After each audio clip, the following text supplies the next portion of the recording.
जय श्री राम। नमस्कार मित्रों, मानस मराल के इस एपिसोड को प्रस्तुत करने में थोड़ा अंतराल आ गया। इसके लिए मैं क्षमा प्रार्थी हूँ। भविष्य में इसका ध्यान रखूँगा। आपका स्नेह मुझे लगातार मिलता रहा है, इसके लिए मैं आपका आभार प्रकट करता हूँ। सती के जीवन चरित्र के विषय में हमने आपको पिछले 2 एपिसोड्स में विस्तृत रूप से बताया था और सती का भगवान शिव से कैसे वियोग हुआ, कैसे उनके जीवन में पुनः शिव के अभाव में जो जो घटनाएं घटी वो सब बताई गई। सती ने अपने पिता दक्ष के यहाँ उनके यज्ञ में जाकर भगवान शिव के जिस अपमान को देखा, महसूस किया और जो उनके द्वारा नहीं देखा गया, उसका परिणाम ये निकला कि उन्होंने यज्ञ में अपनी आहुति दे दी और योग अग्नि को उत्पन्न करके उन्होंने अपने जीवन को समाप्त किया। ये सर्वविदित है, इसलिए गोस्वामी तुलसीदास जी ने इस कथा को बहुत ज़्यादा विस्तार से नहीं कहा। सती मरद हरसन बरु मांगा, जन्म जन्म शिव पद अनुरागा।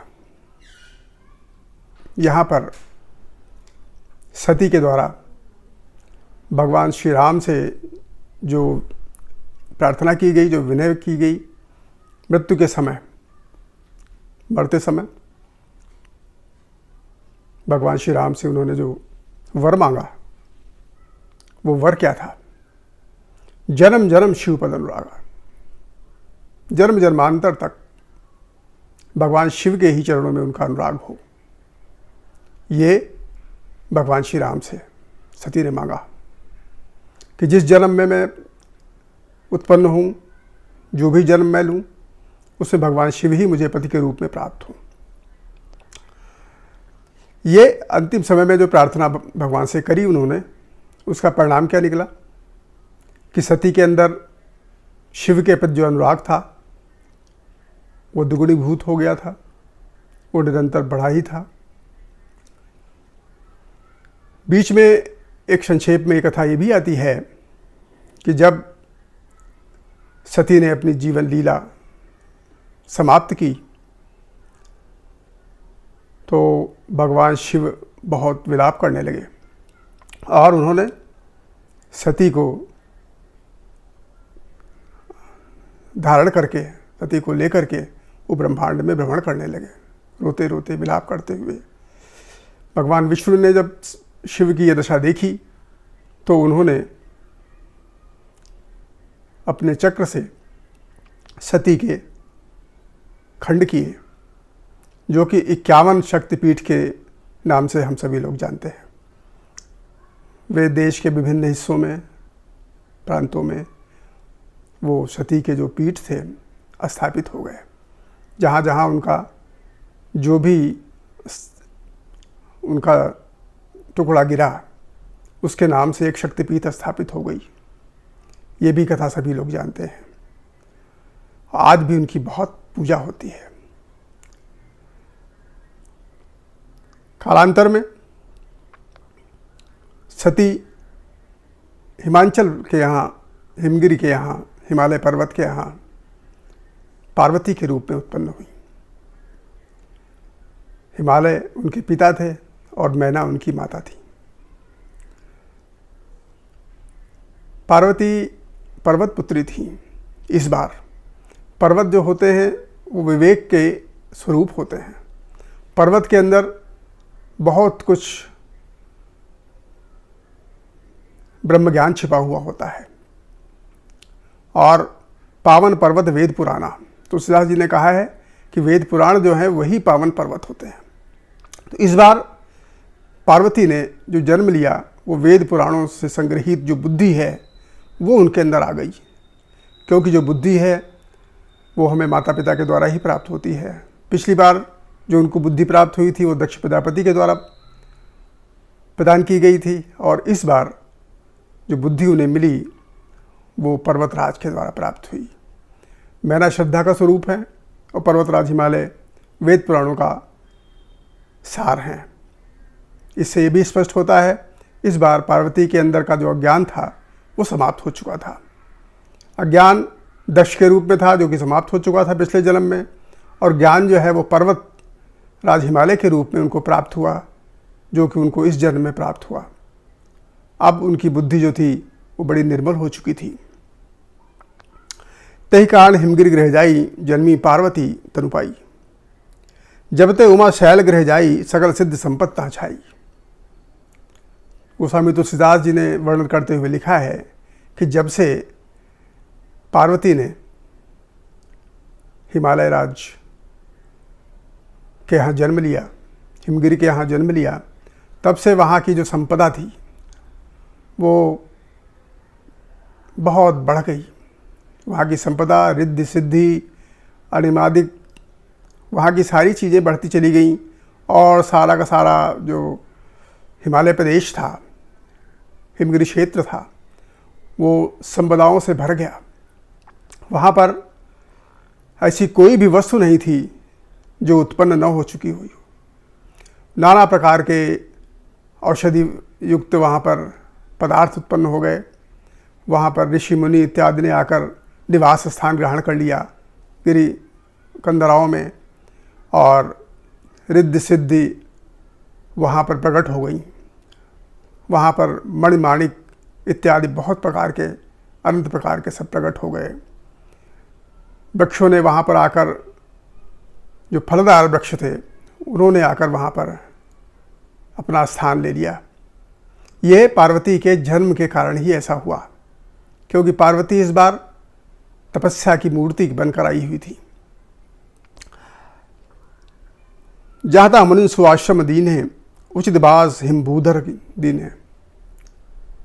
मुनियों ने, ऋषियों मुनियों ने वहाँ पर यत्र तत्र अपने आश्रम स्थापित कर लिए, और हिमालय ने बड़े रिद्धि सिद्धि तपस्वी ऋषियों मुनियों को अपने यहाँ तपस्थली में उनको स्थान प्रदान किया, जहाँ पर रहकर उन्होंने तपस्या प्रारंभ कर दी।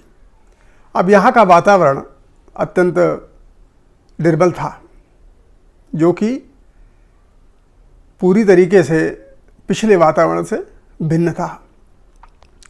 सदा सुमन फल सहित सब द्रुमन नाना जाति, प्रकटी सुंदर शैल पर मनि आकर बो भांति। शैल पर्वत पर नाना प्रकार के फलदार वृक्ष और मणियुक्त वहाँ पर सामग्रियाँ उत्पन्न हो गई थी, जिससे कि पूरा का पूरा वैभव हिमालय पर्वत पर आकर आ चुका था, और उसने वहाँ के सौंदर्य को कई गुना बढ़ा दिया था। ये सब पार्वती का प्रभाव था। सरिता सब पुनीत जल बहाहीं, खगन मधुप सुखी सब रहाहीं। वहाँ पर जो सरिताएँ थीं, जो नदियाँ थीं, जो वहाँ के छोटी नदियाँ, बड़ी नदियाँ, सब प्रकार की जो सरिताएँ थीं, उनके अंदर निर्मल जल प्रवाहित हो रहा था, और वहाँ का जो वातावरण था वो परम परम श्रेयस्कर था। वो शांति से भरा हुआ था।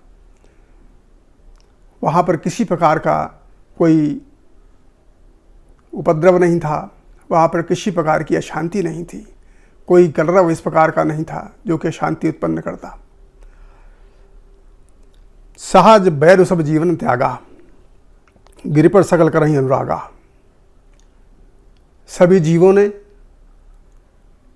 वहाँ पर आपस का जो पारस्परिक वैर था वो भी त्याग दिया था। जो आपस के बैर रखने वाले जो जीव जंतु हैं,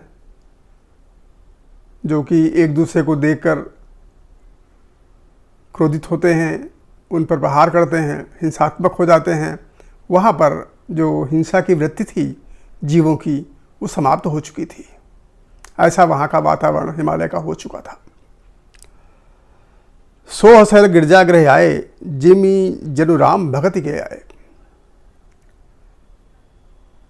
गिरिजा के जन्म लेते ही जो शैलराज था, जो वहाँ का पर्वत था, वो ऐसे सुशोभित हो रहा था जैसे जीव के अंदर भगवान राम की भक्ति का आगमन हो गया हो।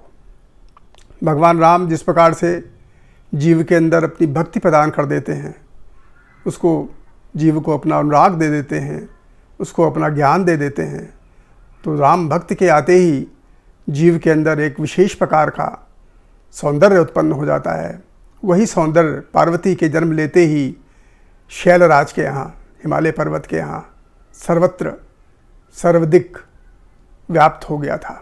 चारों तरफ प्रकाश ही प्रकाश था, ज्ञान का प्रकाश था, भक्ति का प्रकाश था और निर्मलता चतुर्दिक व्याप्त हो चुकी थी। नित्य नूतन मंगल गृह दासु, ब्रह्मादिक गावें जस जासु। अब वहाँ का जो यश था हिमराज का, शैलराज का, वो ब्रह्मा इत्यादि ऋषियों मुनियों ने भी गाना शुरू कर दिया। सभी लोगों ने वहाँ की प्रशंसा बतानी शुरू कर दी। पार्वती के जन्म की कथा सर्वत्र व्याप्त हो गई थी। ये हम देखते हैं पार्वती के इस जन्म की कथा का प्रारंभ, और पार्वती के आने से पूरा का पूरा वातावरण जो कि सौंदर्य से युक्त हो गया था। पशु पक्षी भी वहाँ पर विहार करने लगे थे। ऐसे पशु पक्षी जो आपस में बैर मान रहे थे, वो भी वहाँ पर पारस्परिक मित्रता को स्थापित करके भ्रमण कर रहे थे, विचरण कर रहे थे और आपस में सारे भेदभाव को मिटाकर स्नेहपूर्वक निवास करना प्रारंभ कर चुके थे। ये सब भगवान राम की जो अनुकंपा थी, जिसे राम भक्ति प्राप्त होती है, उसी प्रकार से इस बार प्रारंभ से ही सब कुछ सुंदर ही सुंदर हो रहा था। तो यहाँ पर हम देखते हैं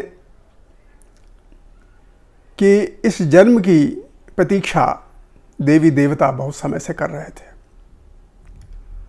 और यही कारण था कि नारद समाचार सब पाए, कौतुक ही गिर गए सिधाए। ये कथा जब नारद को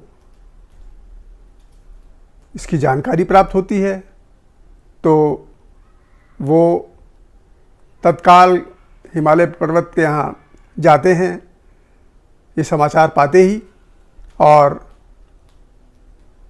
वो समाचार लेते हैं पार्वती का।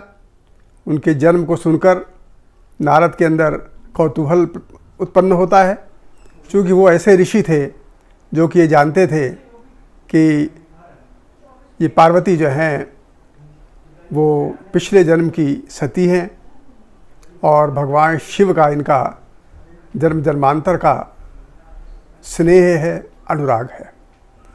अब हम इसके बाद की जो और ही सुंदर कथा है वो अगले एपिसोड में आपको सुनाएंगे। बहुत बहुत धन्यवाद। तब तक आप हमारे इस चैनल को सब्सक्राइब करें, लाइक करें और शेयर करें। जय श्री राम।